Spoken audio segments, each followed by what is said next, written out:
Hey everybody, it's Armand.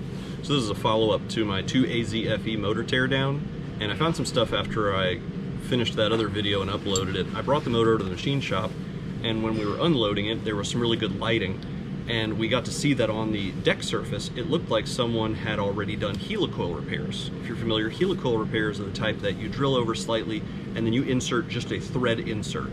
It's like a small spring-looking piece that it's usually hardened steel and it inserts, but you never want to use those for head repairs or for block repairs because they're more prone to pull out, and that's not good.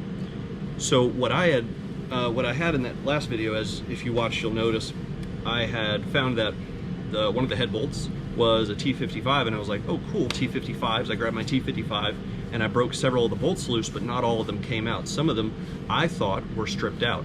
But being that it was later at night and I didn't have good lighting, as well as there was a bunch of oil down in the heads, I didn't notice that I had 3 different types of head bolts in the motor.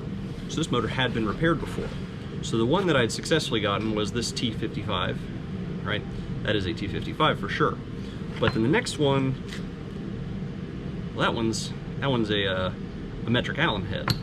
But the OEM ones, those are a triple square.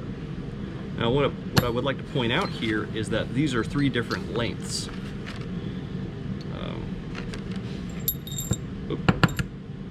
They're 3 different lengths. So the OEM one is this one. It goes really deep into the head, and so to have a thread repair in the motor is to only go this far into the block, which is not good for grip. And obviously it didn't hold with the motor. That's why I'm the one rebuilding it. So the next thing I noticed, I went ahead and I measured these. So the OEM is an M11 by 1.5, that's what this is. These other ones are standard. They're half by half 13, if I remember correctly, which is very wrong, you know. So whomever did this repair before, shame on them. Either way, we were already going to be going in and doing a head repair because I imagined that the threads were pulled out. And really, since they only did the repair in the first ½ inch, because that's how long the helicoils are, since they were only doing that far of a repair, that means the rest of it was untouched for our repairs. That being said, I want to give a shout out to the company that I spoke with about doing these repairs. Now there are a couple of companies that make inserts, but I did a little bit of research and I ran across this company called NS300L. I spoke with the owner, and this guy, he himself has worked on a 2AZFE, and he has a special kit for our cars, as well as their special instructions. He knows the cars very well, but also I was very surprised to talk to him, and he knew as much as that. Since I mentioned I was going to be using ARP hardware, he was like, hey, since you're using head studs, you need to get our other special kit, which it has different inserts. So either way, I want to demonstrate. These are the inserts that we'll be using. So there'll be no problem with getting these inserted because they're significantly larger than this, so the drill over is not going to be a concern. As like I'm mentioning, the inserts we're going to have to be drilling over. I checked at the machine shop, we're definitely fine for that. So these are the inserts that we'll be using. Notice that they're 1 3/4 inch tall, so there'll be a lot of grip.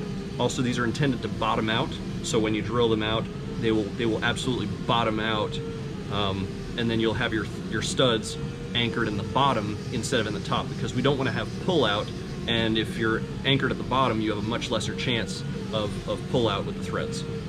That being said, the ARPs specifically, they are not as many threads as these are, so they're much fewer threads. So the insert of this one is actually missing threads in the first, what seemed to be maybe ½ inch. And that's an interesting detail that he pointed out to me, and I didn't even notice. So I went over to my ARPs and I measured them, and he's right. They don't have as many threads as the OEMs. That being said, so these are the inserts I'll be using. And the kit that I bought from NS300L, it came with instructions, it came with a depth gauge, it came with a, I guess some sort of installation gauge. It came with some really good instructions. There's a video on his website of the 2AZFE specifically. It came with a 3-finger tap, a 4-finger tap, a drill, a drill bit, and then a really long tap to make sure you can get all the way in there. This is a really long drill tap. And then it came with some installation tools. Let's see, so we have the spacer for installation. There's another insert in here. That's for some spacing and making sure you don't drill too deep. And then we have the alignment tool for guiding your drill. And also, I thought this was interesting, he includes a packet thread locker as well as Tap Magic. I mean, I have plenty of that stuff on hand, but it's cool that this kit includes all of that stuff. So with the motor at the machine shop, we're going to be taking care of getting all of the standard work done. It does look, the machine shop told me they noticed that there is a heat marking on the head, which indicates that it was at a machine shop before. Heat marking is used so that way they can tell if the head was overheated. So we'll be dropping all this stuff off with the machine shop, and they'll be taking care of getting all this stuff done. We'll look forward to getting the motor back together.